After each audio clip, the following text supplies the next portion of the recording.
Welcome in to this edition, Blue Sky Live here with this morning, Chase Parham, Neal McCready. Neal in the Clark Ford studio. Made it to Ole Miss LSU week. Both teams unbeaten. Tigers and Rebels getting together 2:30 on Saturday on ESPN. So we'll have complete coverage of that. Rebels 24/7 already started that.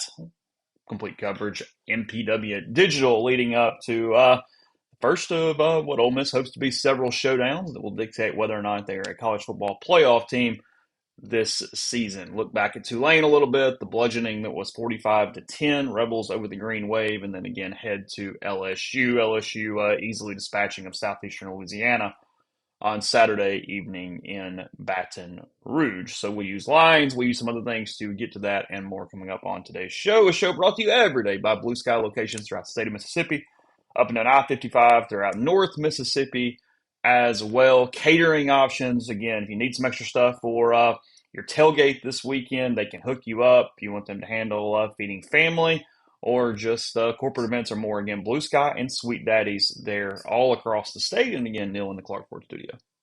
I am Clark Ford's in Amory, Mississippi. 662-257-1900 is the number. Call it. Ask for Corey Clark. Tell Corey what Ford product you're looking for. He'll send you a quote within 15 minutes in business hours. It's right to the bottom line. There's no hassle. There's no haggle. You get your quote. The rest is up to you. You can shop that quote around. You can do what I've done, what I recommend that you do, and that's hop into a Clark Ford today. 662-257-1900. Guest will join this week on the Campbell Clinic hotline. From fractures and sports injuries to complex spine and limb conditions, the pediatric orthopedic physicians at Campbell Clinic in Oxford are the only specialized pediatric orthopedic team in North Mississippi providing expert care for growing bodies. Visit campbellclinicoxford.com to schedule an appointment or call 901-759-3111.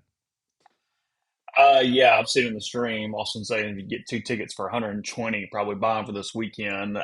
Probably not possible. The get in this morning on the secondary market was 233 for the lowest ticket for the Rebels and Tigers this weekend. For those around my age, another reason for us to feel a little old, Full House debuted 38 years ago today. Oh, 38 years ago. So been a minute since Danny and Jesse and the whole bunch came out on television. So saw that today. Needed that to feel good about things. So it's fine. Yes, we can break down the tape of the Saints and the Seahawks. The 12th man did not hurt me yesterday. That went great. That was fantastic. No, I am celebrating my Saints. Look, we're not even trying right now. We suck. We're going to lose some games. I'm pumped today. I'm in a good mood about it. I did watch a good bit of yesterday for some reason somehow, but yeah, it was perfect. We got a few early games that were close, and yesterday bludgeoned from the start. Not a good weekend for the boys from New Orleans, either the college or the pro level there. Not awesome. I saw the score. I think it was like 40-something to 3. Uniforms were good. Yeah, I did not see any NFL at all yesterday. I was out at noon when the game started. And then I got back and I needed to work. I had 10 thoughts. I was behind on them. I needed to work. And so then the family text, the girls were texting about the memorial. So I turned it on and ended up working with it as my background for pretty much the entire afternoon. That was interesting. There was a lot there. But no, I did not watch. I just didn't watch any NFL. And I turned the Cubs on briefly and they fell behind and I'm like, I'm not doing this. And I turned that off too. So I went basically sports free on a Sunday, which is a rarity for me in the fall. See Grind getting beaten up by the Auburn on 3 post game show or something in the stream today. Yeah, he said he didn't have that on the bingo card. They're turning on their own a little bit because Grind has high expectations for the Tigers. See, on 3 is in that mode now with their post game where they're doing a thing all off season because we've seen this locally at times. You all off season playoffs, and then when they lose, you criticize anybody for saying playoffs because we have to lower the pillow down and go, no. This is a rebuilding year. We're changing our goalpost, and now we're protecting the establishment. Yeah, so. And I don't think that's right. I don't think you can do it that way. I mean, I don't know that you and I ever in the preseason said that this team's goal or that this team's judgment goal should be playoffs. In fact, I'm almost 100% sure that we never did. But if you're someone who said this should be a playoff team, this should be a playoff team, this should be a playoff team, when they don't reach the playoffs, that is failure. And so you have to establish what is the bar. And I mean, I think Grind was pretty consistent in the preseason that Auburn needed to make the playoffs or there was going to be change. Now, you're free to disagree with that opinion, but if you shared that opinion, once they lose a game and you're like, okay, this playoff thing is going to be really difficult, you can't start lowering the bar to, well, no, 8-4 would be great. Now, if I'm an Auburn fan, I'm furious with the call. Oh God, they got screwed twice. I mean, there's no doubt about that. They got absolutely wrung out by the officials twice. You know, I started watching that game. It was on my computer, but it's just not possible to cover a game, to be writing, to go to your pages, and then you just lose track. So I lost track of the Auburn game. I basically didn't see any of the second half at all. So I had to catch up with what happened. And I mean, Hugh is right to be pissed. I mean, he's right. They got how does that? Do they win the game without that play? That's the bridge too far because you don't know what the butterfly effect of all of that would have been. But he's absolutely right that should have been a 15-yard penalty. And the league owns it the next day. To its credit, nothing's going to happen.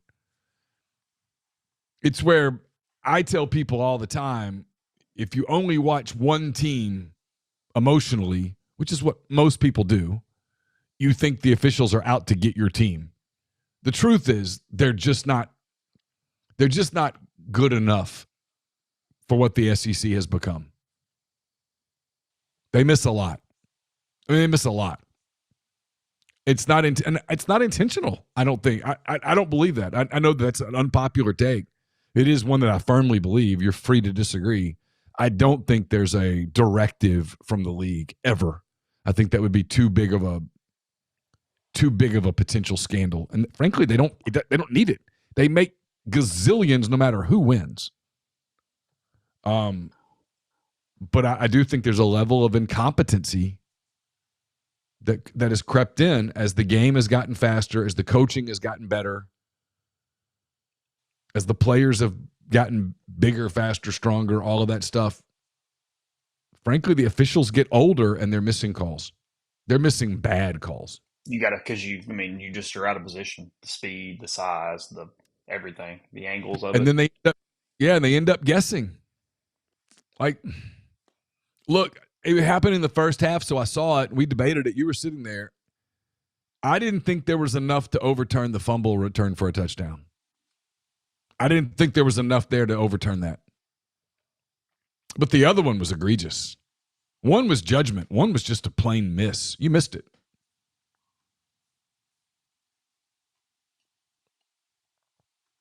Just missed it. And instead of a 15-yard penalty, it's a touchdown. Yeah, that's quite the swing.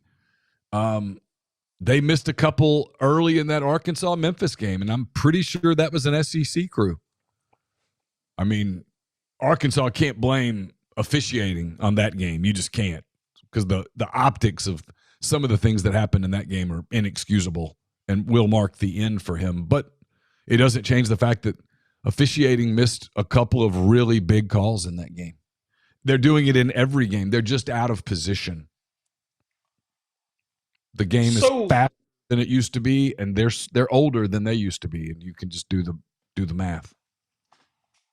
A lead here today, because there's been a lot of discussion about this. Frankly, I don't know if it's misinformation or what, confusion, want to call it. So, and I checked this morning. I confirmed with somebody at Ole Miss. Trinidad Chambliss, barring the fact that we are in an era where eligibility is more theoretical than actual, and no one really knows how many years anyone has remaining from an eligibility standpoint. From the traditional model, Trinidad Chambliss is out of eligibility following this year. A lot of people were saying he has 2 years remaining when he showed up at Ole Miss. Barring some waiver or reasoning that is beyond the scope of what we currently know, that is not true. So Trinidad Chambliss signed with Ferris State in 2021. And at that point, when you sign and you enroll, your clock starts and you get a 5-year clock to play 4 years and then you are out of eligibility. That still remains the rule even in this crazy time that we're in right now. So he redshirted in 21. He played in 2 games in 22, 8 in 23, was a starter in 24 at Ferris State. They win the national title. He finishes second or third for, I guess it was at the Harlan Hill Trophy. And then he shows up at Ole Miss for his final year of eligibility. Once that clock starts, it doesn't matter how many games you play. Your eligibility still is running on a 5-year window. Like Drew says, he only played 2 games in 22. That's irrelevant. It doesn't matter. He redshirted in 21. You don't get 2 redshirts. So he also didn't go JUCO, which means the Pavia rule does not impact Trinidad Chambliss. He would need a ruling that says D2 is equivalent to JUCO in the Pavia rule. And to this point, he does not have that. That would be the only way I could even sort of justify it in my mind on what a waiver would be for. I mean, again, who knows? Maybe he gets that, maybe whatever. But Ole Miss currently is operating under the structure that he is in his final year of eligibility. He is listed as a senior on the roster. Because his clock started in 2021. Correct. And yes, I'm saying it does like if I'm a backup tight end, if I'm a backup tight end and I don't play for 3 seasons, I'm not a freshman when I finally play in that 4th season. I'm still a redshirt junior, if you will, in that 4th senior. You only get the 1 redshirt. He doesn't have any injury history because your one other one. This would be, well, he only played 2 games in 22 because he got hurt. But I'm not aware of any injury status. But even with that injury, even with that situation, that basically becomes a redshirt year, and he would have played 21, 23, 24, 25. No. He redshirted in 21. He would be able to get a 6th year with a medical redshirt in 22 if he were hurt in 22. I got you. But again, I'm not aware of any documentation that he has an injury in his past at all. So I'm just kind of speaking there. It's almost right. Siski chiming in. You mean I was right? It's almost like I own a recruiting service that started with the 2021 class. I mean, that's just your opinion, man. But yeah. So yes, he is out of eligibility after this year, barring something that I and Ole Miss are unaware of from a legality standpoint this morning. And you're naive. This is where you get into the quarterback thing. And I think it's kind of what Tyler was saying the other night. I wasn't listening. I was writing, but I tried to catch up a little bit. You're naive if you think that that's not something you have to at least consider, whether it's this week or 2 weeks or whatever, as it pertains to Austin Simmons. If he's healthy and you don't play him, you do absolutely increase the odds of him shopping around. Well, of course you do. And Siski, correct me if I'm wrong, is in the stream this morning. What everybody got wrong on that conversation, we're referencing the MPW Digital Postgame Show on Saturday night, presented by Realtree. Appreciate everybody at Realtree.com. We're going to give away this week's reward for listening here later. But Siski was complimenting Austin Simmons by saying if Austin Simmons had been healthy, he also would have put up a ton of stats the last 2 days, and he feels like he gives them as good or better of a chance to win than Trinidad Chambliss. It was not a situation where Siski simply said, I'm playing the guy because he's going to leave if you don't play him. The missing quote to that is Simmons gives Ole Miss the best chance to win in his opinion. And nobody seemed to want to pick that up and take it over in the middle of that conversation. So it was not simply brass tacks about money. Although, look, even if Trinidad Chambliss gets a year back, and again, he shouldn't, so I hate even making this hypothetical because I'm just confusing people because nobody listens. But the odds of keeping both those guys on a roster next season would be virtually freaking impossible because Trinidad would be getting a bag somewhere. Yes. So, I mean, it just doesn't work like that. And I mean, you had to fight off bags for Simmons last year, coming off of essentially one drive. Yeah, he got a multiple, like a 7-figure offer. Yeah, from an SEC team. Yeah, Yes. and I don't blame that team for making the offer. Made sense. Yes. And I said this on Saturday. I wrote it again yesterday. Probably kind of almost done with the topic. What everyone's opinion is doesn't matter. You've been around Kiffin. I've been around Kiffin. Nobody wants to win. Nobody wants to make the playoffs. Literally, there are people who want to make the playoffs as much as Lane Kiffin, but not more. There is no one on earth, the whole earth, who wants to make the playoffs more than Lane Kiffin does. Not one person. Again, there are people who want it as much that if you were to measure it, it'd be like, man, this is exactly the same, but not more. And he is going to play the quarterback on Saturday who he thinks gives him the best chance to win that game. Period. It's again, I'm not getting back into last year's discussion. I'm saying one sentence and then I'm moving on. But it's like the people go, "Hey, he made this decision with the running back thing last year." No, he wanted to beat Florida. Trust me. Like beyond Yeah. all scope of the word, did he So- want to beat Florida? So this is the nuance, right? Here's the nuance: is that just because he makes a decision doesn't mean that it ends up being the right decision. It's the whole process results thing. Look, it's a weird deal. I mean, we're going to have to talk about this quarterback stuff some throughout the week, and just kind of setting it up. It's strange because, yeah, it's what Flippin says here. It says, typically if you have two quarterbacks, you don't have one. Problem Ole Miss has a guy balling out right now, and they also have a prodigy with a cannon that needs experience. And both those things are true. Trinidad Chambliss has gone over 400 total yards 2 weeks in a row. He hasn't turned the ball over, and it is a fan base. And I get how you guys get here. So this is not even really a criticism. It's not a criticism at all. But I mean, look, Brian wrote the main feature on Simmons's path and his season set up for Ole Miss and all that stuff. It came out around media day.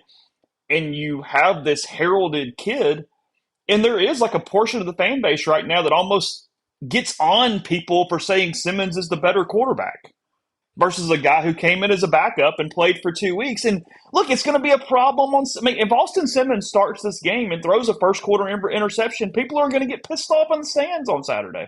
Sure. It's going to be a really weird situation. And then if Chambliss underthrows a ball and throws a pick and go, see, we needed the guy throwing the ball down the field. I mean, we haven't created. The situation has created these like battle lines between the two quarterbacks it's a fascinating perspective from just a human experience right now. I don't know. My guess, based on just knowing what I know about injuries and that kind of thing, and looking back on what we heard coming out of the Kentucky game, my guess is that we're going to see another week of what we've already seen, which is they're going to try to bring Simmons along, have him available. You need to have him available. I mean, for Chambliss to maximize his play, he's got to run the football. Yes. Every time you run the football, you run the risk of getting hurt. I mean, he got dinged one time in the Arkansas game and had to come out for a few plays. I thought for a minute against Tulane that he'd gotten dinged. He didn't. He was okay, but when you run, you're going to take some hits from SEC caliber players, and there's always a chance that one of those hits dings you. My guess is that I look back on what was said to me after the Kentucky game, which was this is going to take a few weeks. They knew that they were playing Arkansas and Tulane, two teams that internally they felt like they could beat without Simmons. Mm-hmm. And they also knew that they have an open date coming the week after LSU. That was a window of time, if you could survive it, that you could let that ankle get well. That the concern was, and this ultimately happened in his short appearance against Arkansas, the concern was if you played him on the ankle, it was susceptible to becoming a longer injury. Correct. And that may very well have been what happened. I watched him on Saturday. I thought he moved okay. He clearly was not 100%, and Lane said as much. Lane said he would have been available to play had it been needed, but he was not 100%, and that over the course of the game, standing on the sideline, it got tight. I mean, I think we can read between those lines. Yeah, I I want to think pick there's up from the. I agree with you I completely. think there's a And 0% chance this week. I will say this. There's a 0% chance this week that Lane Kiffin is going to publicly tell us who's going to start at quarterback. My opinion. yes, Stuff will leak. You'll hear about it. The thing is like 2 weeks ago, what leaked was that Simmons was going to start, and he didn't. Last week, Lane said he expected Simmons would start, and then it leaked that and he Chambliss didn't. would start, and Chambliss started. And everybody goes, oh, see? I'm like, well, I mean, 50% from a reporting standpoint ain't a great batting average. Yeah, All right? I mean, yeah. 50. If you hit 500 in the bigs, you're a Hall of Famer. If you hit 500 doing what we do, You're reporting, covering. Yeah, you're covering high school volleyball, and yeah, not again. I mean, you not know, predicting who's going to win a game or whether Boston College is going to cover a point spread. I'm not talking about stuff like that. no source reporting. I'm talking about sourced reporting. If you hit 500, you're not making it far. Want to pick up from the stream a little bit, Austin. Thank you for showing up every day in the super chat. Crazy how short some fans' memory banks are. Simmons is the QB, Trinidad is the QB until he's healthy. This shouldn't be that hard. Use your brain. Got let's see, Tupelo Reb. Some are comparing this to Matt and Plumlee, but I don't think that's a great comparison. Trinidad's a much better quarterback than Plumlee was. Yeah, this is not that on a multiple levels, including just the success of the team. At this juncture, Wicked Brew. Thank you for the super chat. We're literally spoiled at quarterback this year. We walked college equivalent Steve Young out to replace an injured Joe Montana. On this. Yeah, you guys have opinions. I mean, we're here for it all week long. We'll see where it goes. But ultimately, there's one person making this decision. One. I don't think that's going to stop the rhetoric, but yes, As I've said, debate away. Just understand that one person's going to make the call, and unless a quarterback is immaculate on Saturday, there is going to be a grumbling in the fan base inside the stadium on Saturday afternoon. Yeah. Unless he comes out with some sort of a statement this week that says, hey, he's not close to 100%. He's available in case we have to play him. But there's no reason for him to do that. And that's not his MO at all. So no, and look, whenever Simmons plays, he has to protect the football. If he's going to throw it to the other team and not recognize backside coverage, he's not the better quarterback right now. The way this team is built, especially defensively.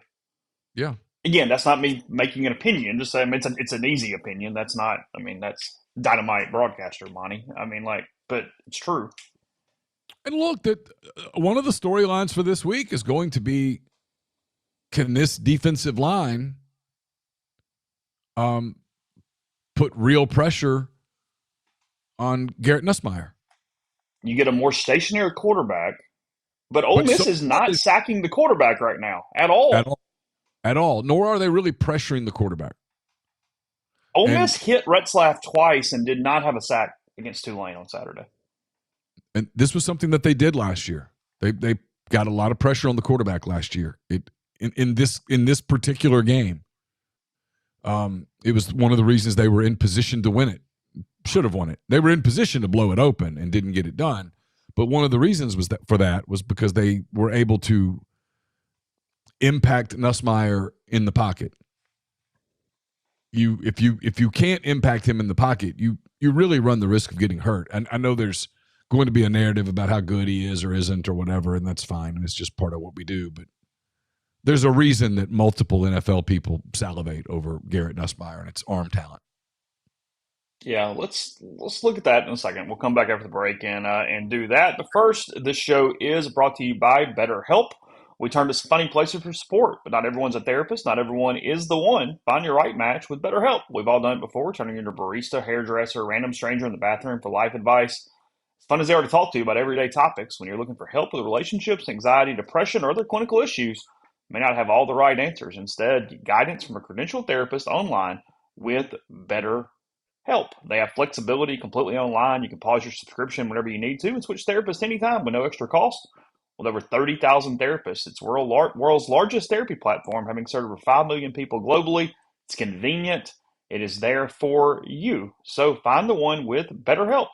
Listeners get 10% off the first month at betterhelp.com/MPW. That's betterhelp.com/MPW.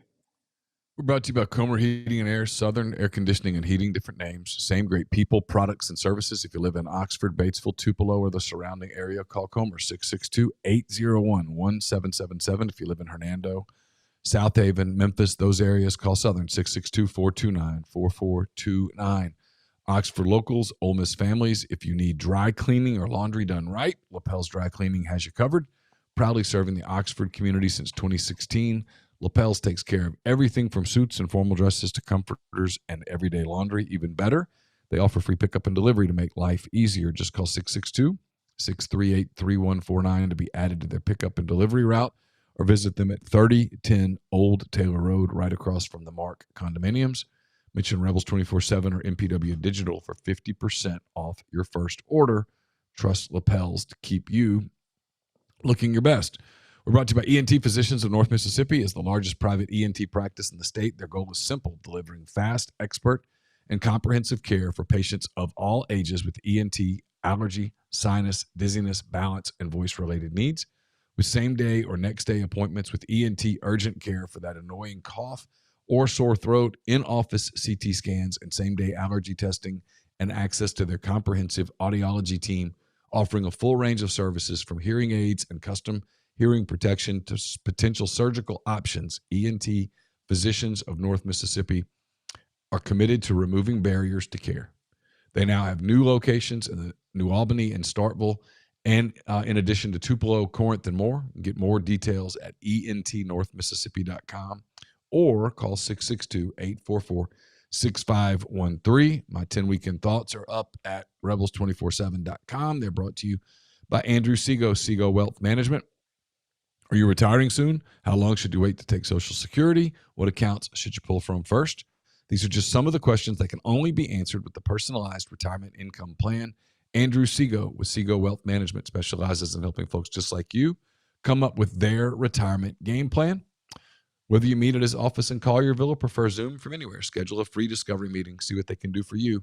It's rebelsretire.com. Again, rebelsretire.com. Be more coaching changes. So whatever town those come in, maybe they need somebody like in Oxford. You've got the Jackson Graber Group with GMFS Mortgage. John Graber out of the Oxford office, local trusted mortgage lender right here. Help all home buyers with first home, new construction, or refinance. Graduate from Oxford High, Ole Miss alum, local in-house processing, underwriting, servicing, and construction department who have to deal with people out of region that don't understand the local market. They can take care of you.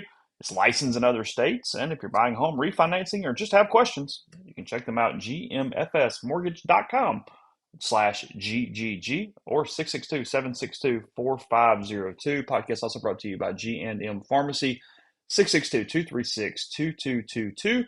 They deliver locally in the Oxford area and the Upper Med-Sync. If your prescription's the same day each month and take care of you, one trip to the pharmacy, one delivery, you have everything you need it when you need it with G&M. So again, 662-236-2222. Trinidad Chambliss is an excellent name too, by the way. Probably plays into it a little bit. I mean, that is just a phenomenal name. Get the Trinidad flag starting to pop up on social media. There's a marketing thing there. It's there, ready to go. Yeah, I mean, he seems like a great kid. He's been damn good. Yeah, he's been really good. This will be a different assignment, obviously. It's a different assignment. This is not a bad defense. And this is not an unathletic No, they're defense. a good defense. It's a good defense. This The is a good offense is defense. questionable in spots, but yeah, this is a good defense with athletes all over the field. This is an expensive defense. It's a situation where you guys watch your team and we talk about the offensive line problems. LSU is replacing 4 starters on its offensive line, and it is 100% showing right now in how they're protecting and run blocking. Yeah, against teams that are at the FBS level. including a guy that was the 4th or 5th pick in the NFL draft, who was a 4-year starter and was frankly elite, I think, his entire career. I mean, Will Campbell was a game changer for them. You don't just replace that guy like that. Think Laramie Tunsil. You just don't walk in and Yeah, go, okay, Will's well, playing left tackle for the Patriots right now. I saw him yesterday. just don't replace guys like that. In the same way that Ole Miss doesn't just walk in and replace Walter Nolan. Princely. Yeah. Prince Will is not Prince Lee. Or Pegues, or Ivy, or Paul, or Amos. That was a really good defense a year ago. You don't lose all those players and less than 12 months later be just as good. Just doesn't work like that. So it's a different matchup this year. You know, the game last year was an elite offensive line against an elite defensive line. The game this year is a patchwork, still trying to figure it out offensive line against a defensive line that's not anywhere near as deep. And so it's a completely different dynamic. I want to see if they do anything different with Perkins this week. If they have him rush the passer a little more and get back to that and try to fix it at all. They are still running him out in coverage a lot right now. When you look at the stats from PFF College at the end of the week, he only rushed 12 times on Saturday when he was in the game. It's a lot of coverage there. Yeah, Ole Miss is getting some pressure, but they are not getting home. And as we said last week, it's the thing that you just really kind of wonder about this team a little bit, because it was what the worry was when they brought in these guys. It's what history had said about these guys, and you thought that a step was possible, but it's just not. It's just not getting there. William Eccles was very active on Saturday. By the way, he was good. Yeah, he Very good. played really well after, I think, having a kind of a disappointing game against Arkansas. I mean, Ole Miss has 4 sacks this season. 4. That's it. 4 games. 4 sacks. Ole Miss had. Do I have this number right? They had 50 something sacks last year. Is that correct? I don't remember. That sounds right, but I don't remember. I'd have to have that in front of 56. me. Okay. They averaged more sacks a game last year than Ole Miss currently has sacks total. That's a correct stat right now. I just looked it up while I'm talking. Sacks for Ole Miss this season. Xavier Harris has 2. William Eccles has 1. Prince Will has 1. See, this is the thing to this too. And I get sacks aren't the end all be all, but I can do hits. There's very few hits as well when it comes to Ole Miss and getting after the quarterback. They're not getting home. They're not finishing. And from your traditional pass rushers, you're just not getting much of anything. I mean, there's just not much coming right now from a traditional pass rush. Princewell's given them 12 pressures, but that's only turned into 1 sack and 2 hits. Outside of that, Eccles and Franklin are their top 2 pressure guys. So when you do that, you're talking about. I mean, Perkins doesn't have a sack this season. Deshaun Womack does not have a sack this season. They kind of brought him in to sort of maybe be that guy a little bit. It's just sort of noticeable. I tell you a guy who it's against Tulane and mop up, so I'm gonna be a little careful here saying too much about it. Andrew Maddox was really good in 10 snaps on Saturday. The younger Maddox was quite impactful. He had a tackle and 2 pressures in 10 total snaps. So just something to kind of put in your cap as we move forward.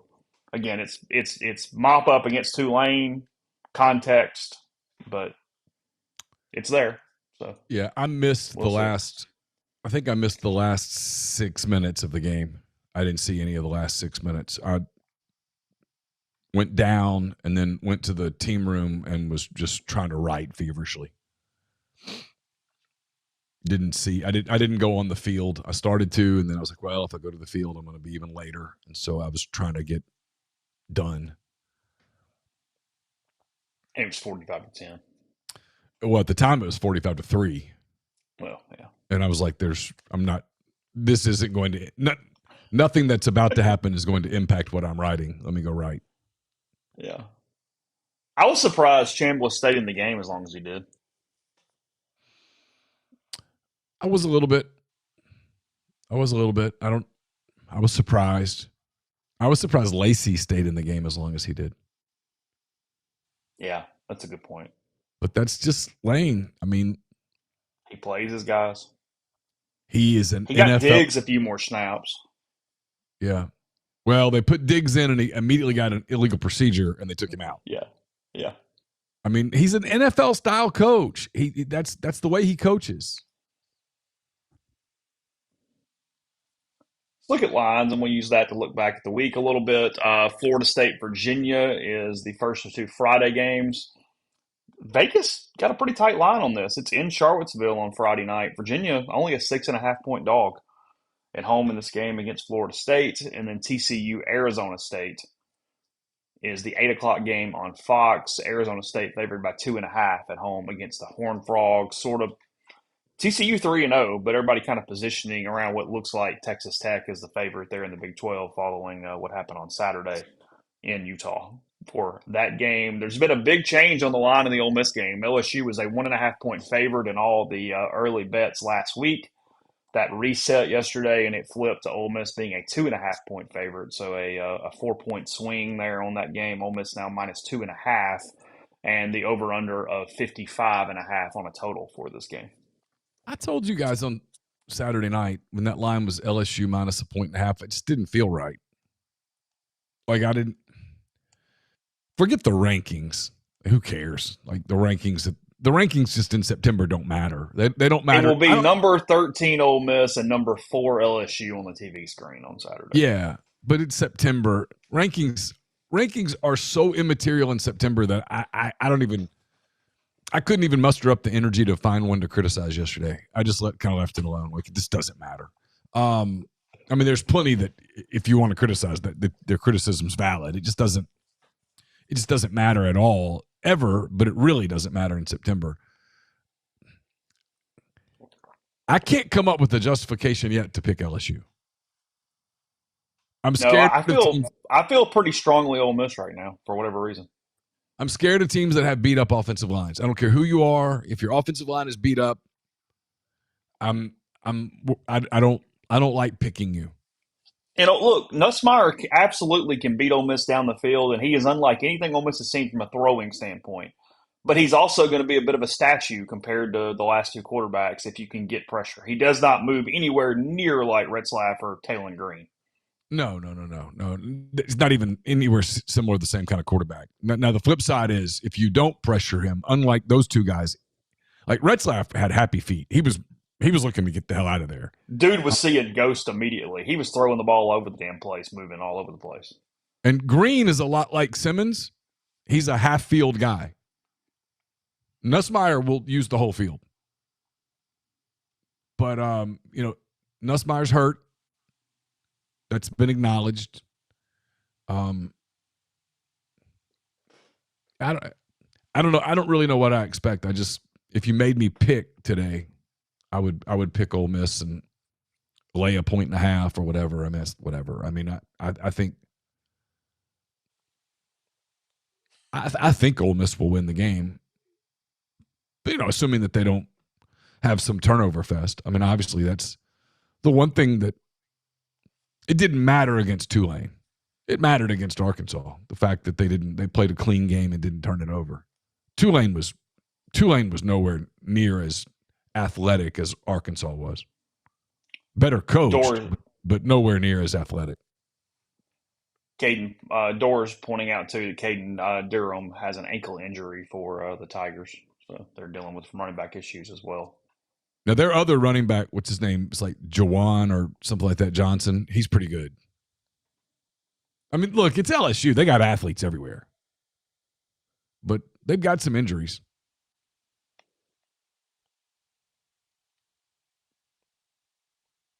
$2:30 ABC. I think I've been saying ESPN. Sorry, ABC for that game. They're is it the ESPN game? Is that Auburn A&M? Is that ESPN? Yeah, So the ESPN game will probably start close to on time. If you made me bet, Ole Miss and LSU don't kick off a second before 2:45. So I've started writing as early as 2:30 p.m. No earlier than. Yeah, as early as. Yeah.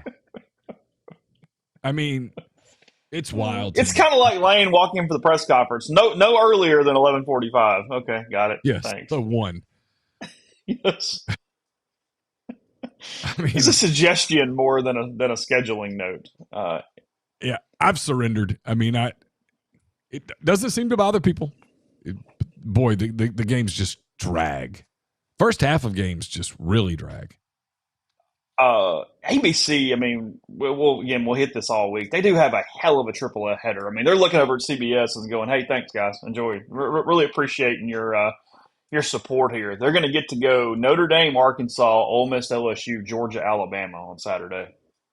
Yeah. Boom, boom, boom. Just set the channel and leave it. Yeah. No, and they get, even though it's a bit of a dud of a game, you get some drama in the first game on both sides. Then you get what should be a really fun, and again, I'm viewing this as like my guy in Dubuque. You get an interesting game to sit back and watch. LSU Ole Miss the last few years has come down to the wire. And then I know this is unpopular, but I told Chase this earlier today. I mean, it's so disingenuous when some people do this.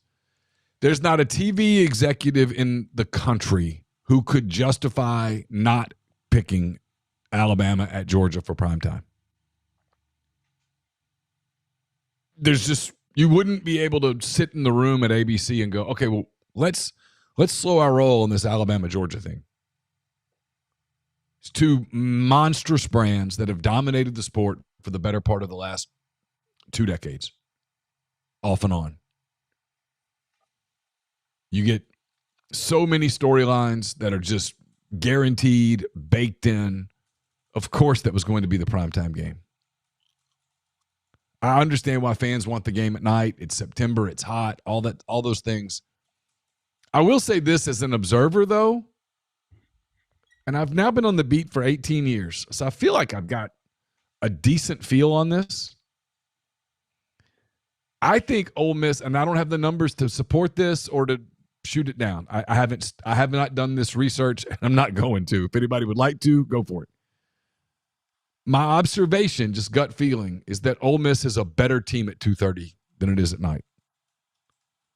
Let me rephrase that. The crowd is more of an advantage for Ole Miss at 2:30 than it is at night. I think that's valid. I mean, I have been to some Ole Miss games at 2:30, big games. I'm not talking about like Tulane the other day where that game was over quick, but big games where that place Georgia last year. That place was loud. The Katy Perry game was a 2:30 game. Was. The LSU game in 2003, I know Ole Miss lost it, but that place was loud that day. It was a 2:30 game. 2:30 game. I mean, I don't have anything to support this, like, with scientifically at all. Sometimes the night games, it's as if the hangover has already started. Just an observation. And again, we're in the press box, so you don't really hear everything. But we've been in the press box before for 2:30 games where I'm like, man, this place is loud. I can't even imagine being out there. And like the other night when Ole Miss played Arkansas, that was a night game, and I did not think that was a particularly intimidating environment that day. And again, I'm in the press box. Maybe I don't hear it, but they did some cool things like the fireworks and all that stuff. I'm not talking about that. I'm just about loudness. I've heard Vaught Hemingway be super loud in the afternoon. Yeah, that was actually that's an underrated one. Ben says Bama 16 was 2:30. I mean, Ole Miss had let Bama do the big comeback, but that was a really good environment for that game until it went haywire. Yeah, it was a great environment. And I know they had some great night environments too, and I get why people want night. I totally understand it. It's not a criticism at all. I'm just saying I understand. Look, I understand two things. I understand. Well, the big thing is I understand why why ABC chose Alabama at Georgia for their 6:30 game. Frankly, it was a no-brainer. two things can be true, and they are. LSU gets preferential treatment, and they get more night games than anybody else in the conference. Period. There's no way to Yes, dispute that. And 100%. if this game it was in Baton Rouge this week, it would be at 2:30 because even a game in Baton Rouge was not going to supersede Alabama and Georgia this week. I agree with both of those things So completely. both are your overall point is true. It's just not true on this week. You're from a scheduling standpoint, you were unlucky that you went head to head in this game against Georgia and Alabama. It just is what it is. And as Brian says, yes, CBS would be thrilled for Tennessee, Mississippi State, which is the SEC's like fifth game this week. Yeah, or Auburn A&M. Yeah, I mean CBS screwed up, but yeah, to your point, when was the last year that neither Alabama nor Auburn made the playoff? I mean Alabama or Georgia. I'm sorry. I mean, I don't know off the top of my head. I mean, the last year that neither LSU nor Ole Miss made the playoff was last year. I mean, this was a no-brainer for ABC. It just was. That's why some of the stuff is like, and I think there were boosters in the room, and I think he's trying to fire the fans up.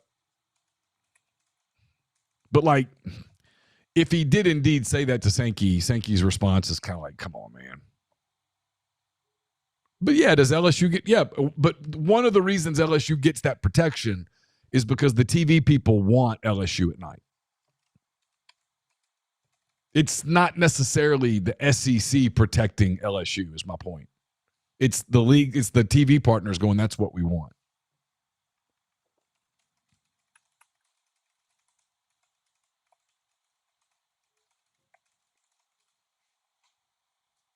I was looking for the answer to your question, so I've got it right here.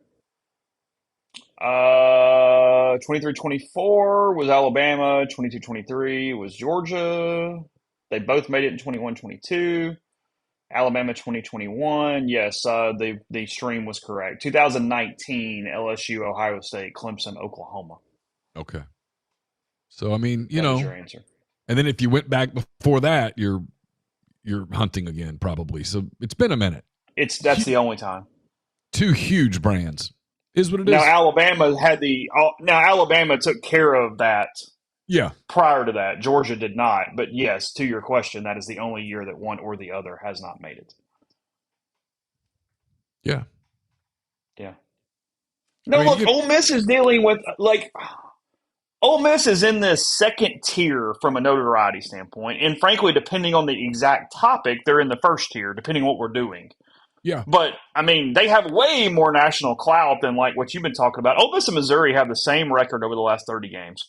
They are both 25-5, which is tied for the fourth best record in the country over the last 30 games. And is Ole Miss necessarily getting fourth best notoriety? No, but they're really high up there. I mean, ESPN is doing – I know it's not about Ole Miss, but, I mean, I wrote about it yesterday. Ole Miss is doing an hour documentary on your coach 3 days before Ole Miss and LSU on Saturday. Oh, from a marketing standpoint. That is very pro-Kiffin. I mean, again, I can talk about it probably on Wednesday because I'm not going to do it today. It's not coming out today. But there's a lot in that is giving Kiffin a ton of voice to explain what has happened in his life in a positive context. From a marketing standpoint, Ole Miss is being treated like a blue blood these days. Yes, there's no doubt about that. I mean, the only programs above Ole Miss in my opinion, in terms of the way that the league markets, probably Texas, because that's just such a massive brand in general.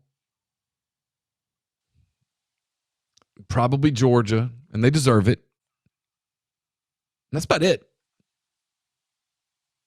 I mean, the league has slowed its roll on Alabama. They have. They've slowed their roll on LSU. I mean, maybe this is a hot take. I think from a league and ESPN standpoint, Ole Miss gets much more notoriety than Tennessee. No question about it. It's not even close. Mm-hmm. Again, the only ones that are clearly above them, in my opinion, this is just an opinion. I have no no data to support any of this. So if you want to tell me I'm an idiot, I'll No, co-sign. Wicked has the list. It's Texas, Alabama, Georgia, and LSU. Yeah, but I think Ole Miss is in with Alabama and LSU these days Yeah. in terms of the way that the league kind of markets. Mm-hmm. You know, I mean, Georgia's the king, and it should be, frankly. They've earned that. And then Texas is just such a marketable brand that it kind of markets itself in a way that it's just big. And Texas and Tennessee are the clear two best overall athletics departments in the SEC. Yeah. But like Frankly, Tennessee's probably one. Oklahoma has a tremendous tradition. The environment appeared to be elite on Saturday. And people don't talk about Oklahoma as an SEC blue blood yet at all. No, they've been lost in this league. Yeah. I mean, I think Ole Miss gets a lot. I think the league builds a lot of its marketing around Kiffin and Ole Miss right now. But this particular Saturday, it's a no-brainer which game you would pick. If you're sitting in the ABC offices in New York or the SEC offices in Charlotte or whatever, you're absolutely putting Alabama at Georgia on the 6:30 game. It's just simple. That's it. That was an easy call. Well, and you're going head up against Oregon and Penn State, which we'll get to in a minute. So anyway, come back after the break. We'll talk about that. Yeah, we got that too right there at the same time. NeSpark, the fastest, most reliable fiber internet option available, whether you're streaming the Rebels or connecting with family and friends. They offer both residential and business packages with speeds up to 2 gigabits. That's up from 1 previously. To learn more, register for service. That's nespark.com. NeSpark. Get connected. Stay local.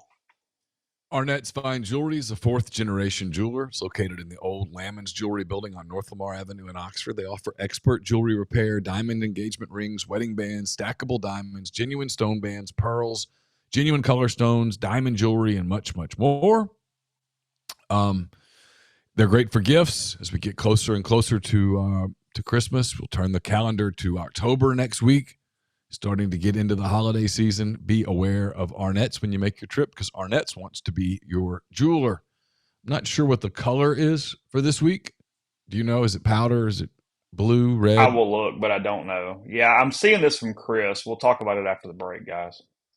Go ahead. I'll look while you're talking. Anyway, whatever the color is for this week, I'll have it by tomorrow. It's the College Corner is going to have it.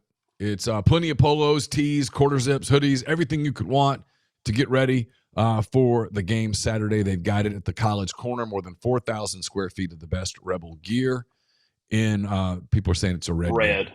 Okay. Well, they got lots of red. Got lots of red. So at the College Corner, right there across from the new Chick-fil-A, plenty of parking. Their staff's going to have you in and out and on your way to the game in no time. All the brands you're looking for, Nike, Horn Legend, Champion, Antigua, and more. CollegeCornerStore.com.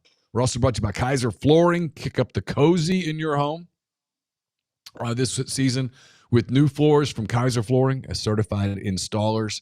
They're proud to offer a wide range of options, including heated tile. In fact, did you know they even build showers, offering a lifetime warranty against leaking? Wherever you stand in your home, stand confidently thanks to the specialist at Kaiser Flooring. Visit Kaiser Flooring in Oxford or Batesville or check them out online at kaiserflooring.com.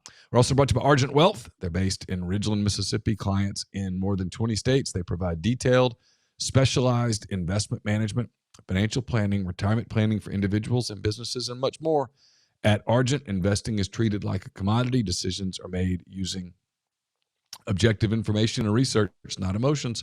So regardless of your level of wealth, Argent will sit down with you, listen to your goals, study your expenses, put forth a comprehensive, detailed financial and retirement plan built just for you. It's myargentwealth.com.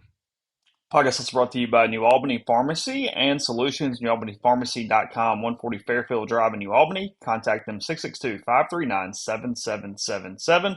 Family-owned pharmacy with excellent service, wide range of gifts for all ages, as well as decor, jewelry, and more. Tell them you heard about them from MPW Digital. Get 15% off any non-medical purchase. Also, while you're picking out red, maybe you're in College Corner and you get some red that is a Horn Legend, or go straight to Horn Legend, hornlegend.com. Long sleeve sports shirts. I wore one under my suit on Friday for the conversation with Rainey Anderson. Collegiate gear. available. Realtree Galaxy pieces, if you still want to pick up some of those. Luxury shirt brand, got great vest. Neil and I already got those in as the temperatures do drop a little bit. So look, take care of our guys. Use the drop down for MPW Digital. That's hornlegend.com. Yeah, so look, we might get, I mean, I'm probably not going to get through all these lines. We'll do it tomorrow because this is breaking news coming here from Chris Lowe.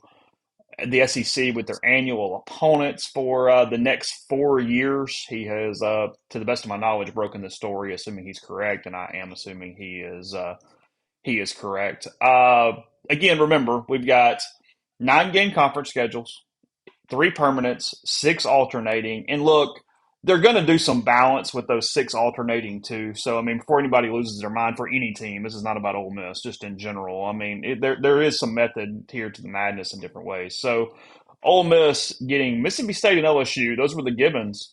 And Oklahoma did not see that coming. Oklahoma being the third team for the Rebels this I'm season, not really or next surprised. four season. I had pretty good sourcing that it was not going to be Arkansas. And so once you took Arkansas out of the mix, you started talking about a little bit random. There was no way for the league to make everyone happy. There was no way to protect every rivalry. And yeah, I would have maybe bet on South Carolina or Kentucky before I bet Oklahoma. I may even have bet Missouri before I bet Oklahoma, but I knew it was going to be somewhat, quote, random, end quote. Yeah. So from a who kind of got the good or the bad here, and again, this is sort of impossible, but let's see. Missouri didn't get a terrible one. They get Arkansas, A&M, and Oklahoma. That's a gift for Missouri versus what it could have been. That's pretty good there for them. Arkansas got bent over a barrel. Missouri, Texas, and LSU the next 4 years. That's going to be a tough one for the Razorbacks. Florida came out pretty good outside of that guarantee with Georgia because they get South Carolina and Kentucky. So really good for Florida there because you knew you were Yep. going to get Georgia. You didn't get been over too much. Tennessee came out well. Alabama, Kentucky, and Vanderbilt. That's again, it's all relative, guys. Don't go, well, you get this. I mean, you're going to get some damn body. You got to play. You got to play 3 teams, but that's not too shabby. Mississippi State gets Vanderbilt along with Ole Miss and Alabama. Vanderbilt, Auburn, Tennessee, and Mississippi State. A&M's got a pretty tough one. LSU, Missouri, and Texas for the three for A&M the next 4 years. The A&M Missouri thing is a little surprising to me, just based on things I'd been told. That's the one that I'm a little surprised at it. Oklahoma, Missouri, Ole Miss, and Texas for the Sooners. Yeah, Oklahoma, Missouri. The Missouri part was always going to be complicated because they only have one, quote, natural rival, and it's not even really a rivalry, but they have a trophy in it. Who's Missouri's again? Missouri is Arkansas, A&M, and Oklahoma. Okay. I thought they might force the Missouri South Carolina thing. Yeah. And again, yes, as Tupelo said, there's 6 additional games in addition to these. So, Yeah, I mean, you're going to have Vanderbilt or Kentucky probably every, it is what it is. This is not the entire schedule. There was no way for the league to do it perfectly. There was no way. I was repeatedly told there was no way to make everyone happy. Could not be done. And this also got buried in my report a couple weeks ago about Pittsburgh. Ole Miss has 5 home games next year in the SEC. They're going to go 5 home, 4 away next year. So just be aware of that as well as we do this. I saw Danny White say today that Tennessee also will have 5 home games next year. That was in one of his comments. Yeah. Alabama, Auburn, Tennessee, and Mississippi State. Auburn, Georgia, Alabama, and Vanderbilt. That was expected to try to offset the Georgia-Alabama part of their schedule. Again, 4 years. 2 full rotations. And you will play in every stadium over a 4-year period. That's one of the perks to the 9-game conference schedule. And there's another expansion coming soon. Will they finish this rotation, in your opinion? I don't know. Who knows? But I do think another expansion is coming somewhat soon. I don't mean like tomorrow, but soon.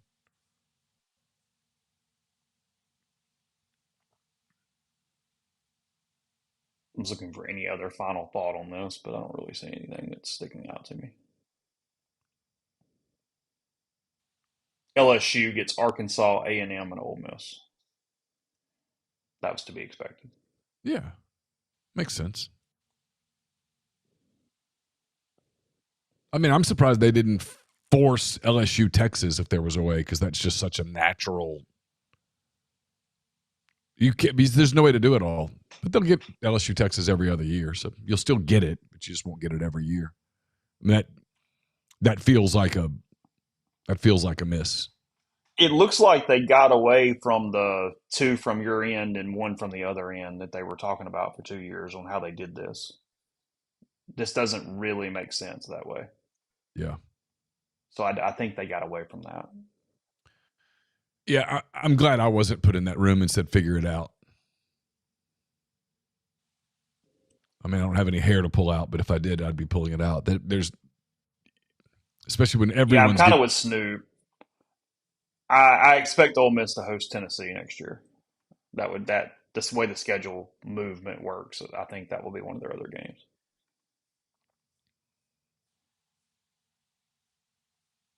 They are forcing A&M and LSU. They love that A&M LSU game. The two teams hate each other. The two programs hate each other.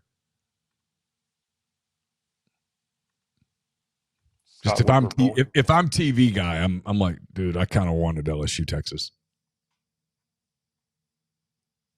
Just brands. I think like I'm told that's how they think. They think about brands. Those are two big brands. Mark asking, who does Texas have every year? It's A&M, Arkansas, and Oklahoma. Yeah. That's You knew Texas's that. I mean, guarantee. Texas was complicated because they had two that were non-negotiable. Mm-hmm. You had to do Oklahoma because duh, and you had to do A&M because duh. Well, like Alabama, Tennessee, and Auburn were going to be on there. Then you had one more spot. You know, and I think if you asked Arkansas, forget the winning and losing. Hey, is there one team every year that you do want to play? It's Texas.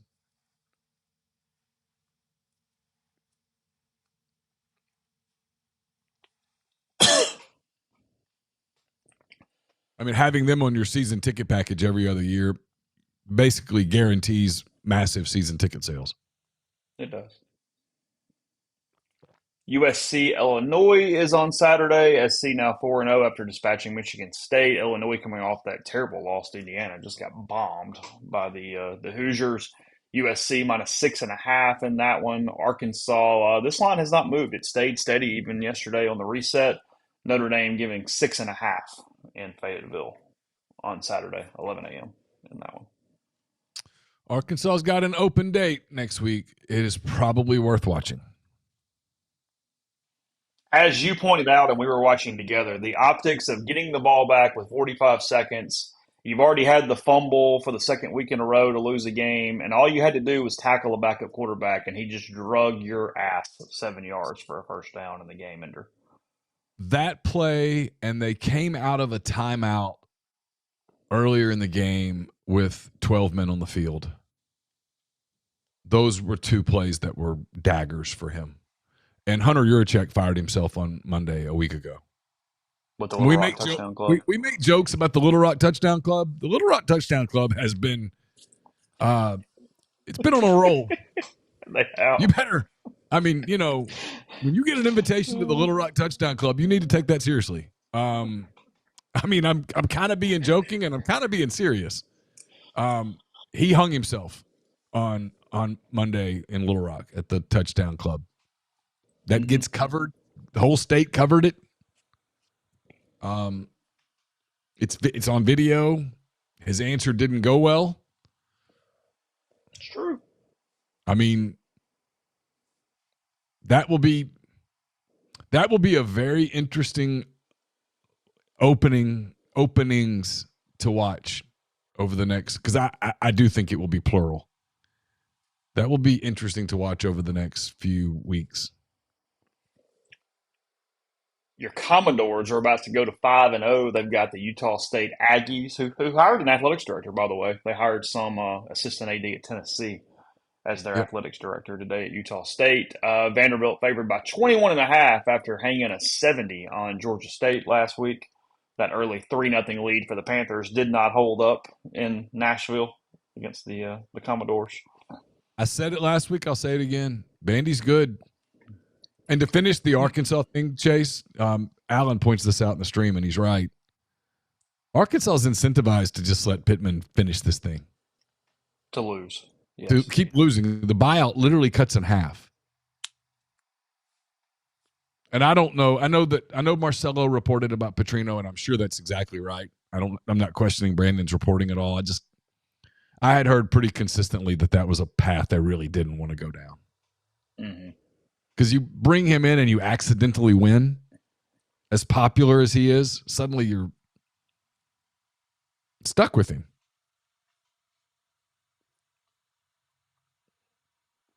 Vanderbilt and Missouri have really big games with Alabama coming up soon. Just something to watch there. Just games against the Tide after where those programs are sitting right now, all the way around. Did you watch any of Missouri the other night? I watched a lot of Missouri the other night. They're good. They're good. That quarterback's Stellars good. played pretty well, made some big throws. I mean, I thought it was a good game, and Missouri was just better. Just better. Didn't panic when they got behind. Two good running backs. They're pretty good up front. Prebula's a good quarterback. Not great, but he's good. They're kind of like Ole Miss in a lot of ways. Like when I watch Ole Miss, the one thing that strikes me about Ole Miss, kind of regardless of the personnel, is that Ole Miss knows who it is. Like pretty consistent product. And Missouri strikes me that way too. Missouri knows who it is. There's not a lot of undulations. You just kind of, that's who they are. Mm-hmm. Week after week. Tennessee's got a kind couple. Got a couple I do want to hit today in a minute. Again, we'll pick some of these back up tomorrow because we'll have time on Tuesday. We do some NFL stuff on Tuesday and different things. But I'm going to hit some more lines in a minute. First, before we do that, tell you about the firm. They are in Oxford, Mississippi. They are helping us out with our internship program. Really appreciate them for doing that. They can help you out too because if your home and auto insurance is going up, let the folks at the firm, Proud Liberty Mutual and Safeco Insurance Agency Partner, take a look. Founded by Ole Miss alum Brian Hayden, the firm services the entire Southeastern Conference footprint. Let a team of licensed professionals review your insurance needs and put together coverages that protect you and your family without breaking the bank. Consultation 602-236-1101 or emailing staff@thefirmsouth.com. That's 662-236-1101, staff@thefirmsouth.com. Brought to you by John Edwards, Regency Travel Incorporated in Memphis. He's part of Virtuoso. It's a worldwide network of travel partners that allows him to supply his clients with added values, unique benefits simply not available to other travelers. Get in touch with John if you're planning a trip that you want to create a lifetime of unique memories. Give him a budget. Give him some parameters. He'll give you options that you're not going to find on your own. And if you tell him that you heard about it here at MPW Digital, you get $50 off your first booked trip. 901-494-3387 or jedwards@regencytravel.net.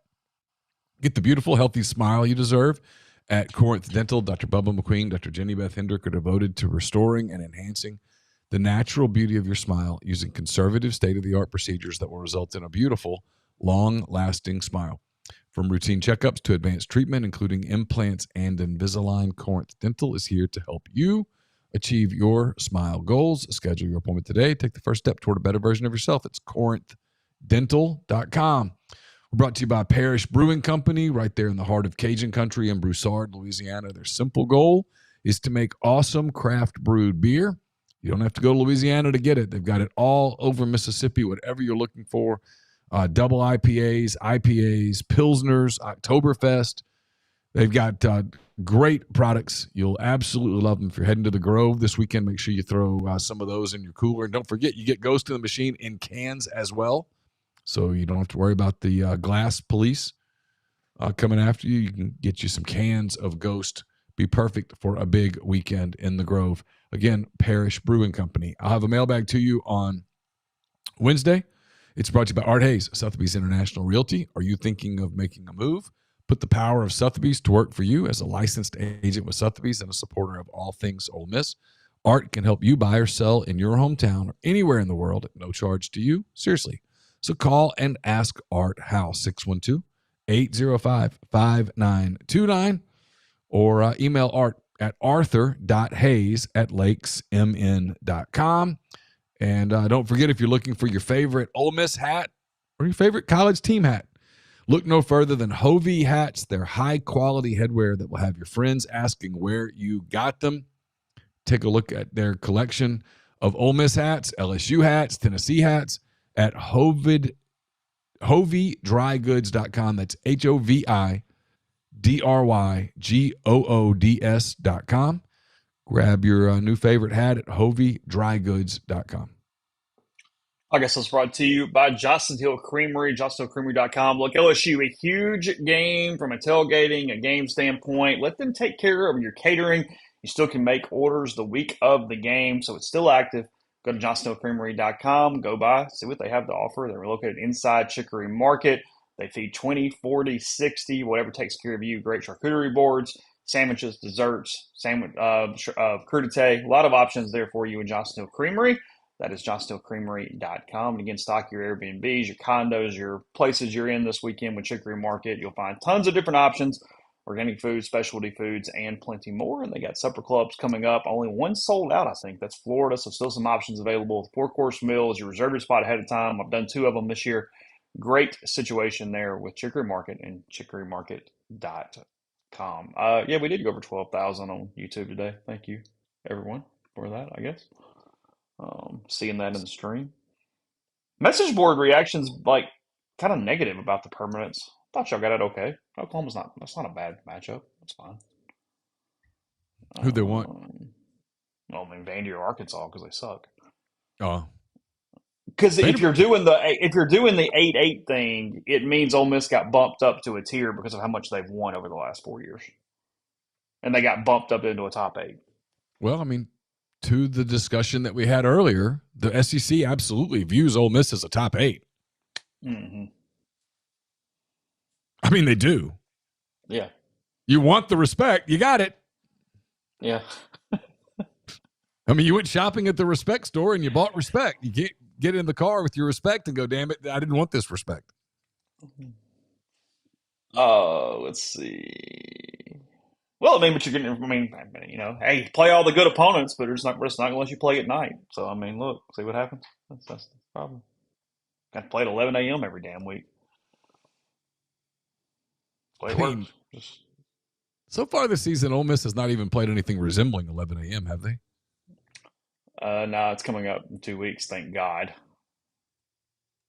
Yeah. Washington State's at 11:45. But I mean, God, the Cougars suck. Like it's such. Oklahoma's an early game. It is, but it's on the road. You want to do that. And the Citadel's an early game. Yeah, and you can do that whenever the hell you want. And Mississippi State's an early game. Mm-hmm. State is it 2:30? State 2:30 or 11 something? I think State's at 11 a.m. on is it really? Black Friday. Okay. What's your gut on this State getting 7.5 against the Vols? My gut is Tennessee wins and covers, but I do think that's going to be the best atmosphere they've had there in a long time, and I think they're playing with a lot of confidence. And my guess is that Tennessee's defense maybe will struggle a little early, but will probably put the clamps on them. But look, if you told me State pulled off a big win on Saturday, I'm not floored. They're much improved. They're much better at the quarterback position given what Jeff wants to do with that offense. And again, it'll be electric there. They'll have a phenomenal environment, I suspect.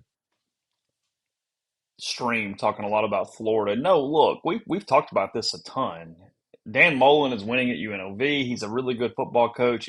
Florida people will not accept, but it is a truth that is becoming more true by the day, is that Florida is dependent on an elite coach to win to an elite level. That is a Steve Spurrier winning. That is an Urban Meyer winning, and to a lower but very good level, Dan Mullen winning. You win to the level that your coach is. Period.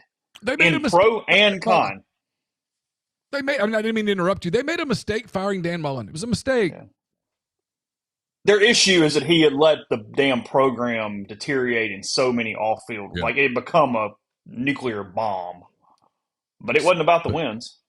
But Urban Meyer was a nuclear bomb. I mean, it might be some of the stuff, the environment there might make it where it's difficult to manage it.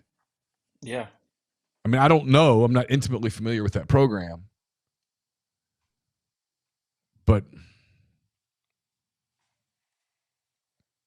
they've had people there that just failed, who have subsequently gone other places and done well. I mean, where's the guy that he's at one of the Michigan schools, right? The guy that Jim McElwain was at Central Michigan for a while, may still be, I don't know. And did well for a while. Yeah. We're not going to see it for the second week in a row. I'm pretty pumped for Auburn, Texas A&M. It's going to be a bit of a slobber knocker there in College Station on Saturday. A&M minus 6.5. I mean, you're riding with the Aggies. Yeah, I'm going A&M. That's a tough one for Auburn the other day. Now you got to go. You got to go there.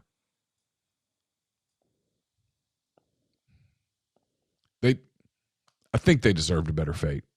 I really do. Now, all A&M jokes aside, they're good. And maybe everyone's wrong, but there's like this buzz around people that have seen a lot of these teams in person that like A&M's really good. But, they went to Notre Dame and won, and I don't think Notre Dame's world beaters. I don't either. I mean, if you told me, I think Notre Dame wins Saturday, but I've just kind of got this little star next to it going, hey, check in on that. I think Notre Dame's going to win because they can throw the football, and God knows if you can throw the football, Arkansas is just hopeless. Because Arkansas gets no pass rush. Their DBs are lost. They're poorly coached.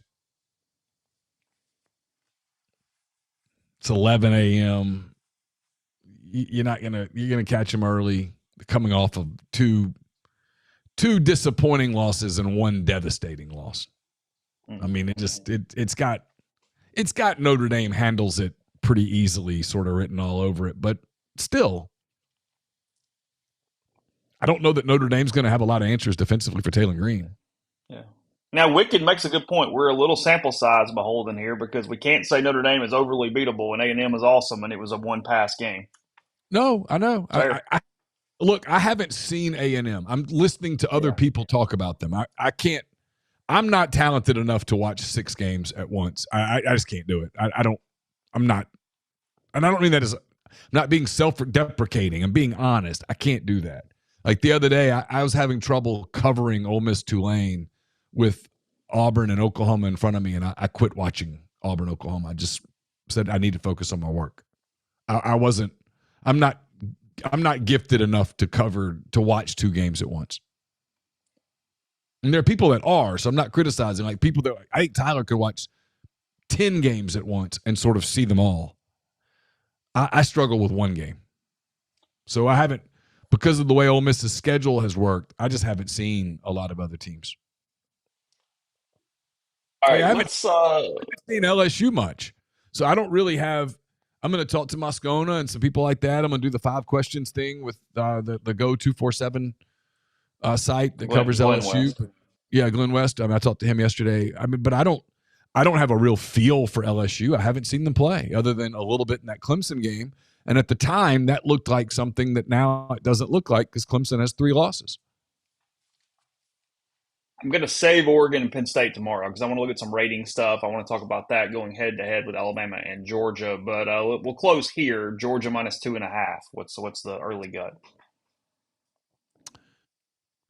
I don't know that I have one.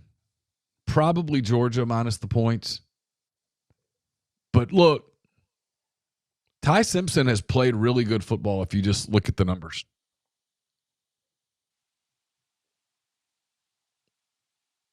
It's not like Alabama's going to be intimidated by Athens. But it's a big spot for Kalen DeBoer, man. Huge. I mean, it's a big spot. There's a world next week where the whole state of Alabama is trying to fire both Kalen DeBoer and Hugh Freeze on the same day. It'll be good to be Ryan Brown. Oh boy, But I'm not as ready to just write Alabama off as some people. Not shooting them off into the sun just quite yet. No, and I mean I don't know. But Neil, here, whoa. But hold on a minute. This schedule for Alabama, the problem for Kalen DeBoer is that he has landmine after landmine after landmine on this thing moving forward. Here's Alabama's schedule, and we know what Alabama's mindset is. You can't lose hardly any of them. I mean, it's just there's no margin here. Here is their schedule through November the 15th. Okay. At Georgia, Vanderbilt, at Missouri. See, I think both Vanderbilt and Missouri are going to give them real fits because of how physical those two teams are. Not done. Tennessee, at South Carolina, LSU, Oklahoma. I mean, in that group, if you told me you can I've got to just go definites. The only one I'm going definite on is I think Alabama would beat South Carolina. That's it. And if I've got a wounded Alabama team that's lost a couple of those other ones, I don't want to go to Columbia at 7 o'clock on a dang night where they're doing the sandstorm and trying to get you one damn time. Oh, I'll flat out tell you, I think Alabama's losing at Missouri. I think Missouri's really good. I think people are sleeping on Missouri because of the uniform. I think if you took Missouri and put Tennessee uniforms on them, people would be talking about them as a playoff team. I really do. Yeah. I think people are sleeping on Missouri just because of the name Missouri. Yeah, I agree with that. Frankly, if I'm honest, I think people are. I'm not putting Vanderbilt in Missouri's category, but I'm telling you, Vanderbilt is not little old Vanderbilt. And if you took Vanderbilt and put Auburn's uniforms on them, people would be talking about them differently. I know they're ranked 18th or whatever, but everybody's still doing look, it's like it's a golden retriever. Oh, he's beautiful. Here, Spot, go get the ball. And they throw the ball, and Spot goes and gets the ball. I'm like, oh, look at him. He's so good. And he comes over to get my milk bone. No, they're not a golden retriever. Watch them play. No, goddamn Rottweiler. They're physical. I mean, I don't know that people are watching, and I get it because it's what we do. They're good. I mean, they're going to lose games because they don't have enough athletes. But like you got to bring your lunch to when you play Vanderbilt. That's a different bunch of dudes, man. And that guy has a chip on his shoulder that carries across that program. And I think Drinkwitz has some of that too. Like he's kind of gooby and all that stuff. But South Carolina could not run the football on them. No, look, I give a ton of credit to Clark Lee and, frankly, Barton Simmons. They've done a phenomenal job. They have. And you know, he went out and he got Jerry Kill. He did that thing that a lot of coaches won't do. He brought in another coach who would be, hey, if everything fell apart, perfect as the interim, and handed him the keys to that offense. And he went over and really focused on defense, and you see it. Because they bring it. And again, they're going to lose games because they don't have enough athletes to beat some of the teams that they're going to play. But they've got the same problem with just the way the schedule wraps. I mean, Vanderbilt, their mettle will be tested a lot because, again, after Utah State in a row, Alabama, LSU, Missouri, Texas, Auburn. Yeah, I mean they're gonna lose most of those games. Mm-hmm. But you can't just roll the helmet out and beat them. No. And dude, I'm not counting Mizzou out in this thing. I mean, if I end up being wrong and they go 7-5, you guys can go. No, they have a great schedule. Their I'll schedule's say I fantastic. told you. I tell you repeatedly, I'm an idiot. I'm just telling you, Missouri is one of the teams that, because of the way the schedule has fallen, I've gotten to see them play, and when I watch them play, I'm pretty impressed. You know the analytics right now are giving Vanderbilt a 56% chance against Missouri. Oh, where's that game? Nashville. Mm-hmm. Yeah, I mean, sure. Yeah, Missouri's schedule it will be a little complicated for them not to go 10-2. UMass, Alabama, Auburn, Vandy, A&M State, Oklahoma, Arkansas.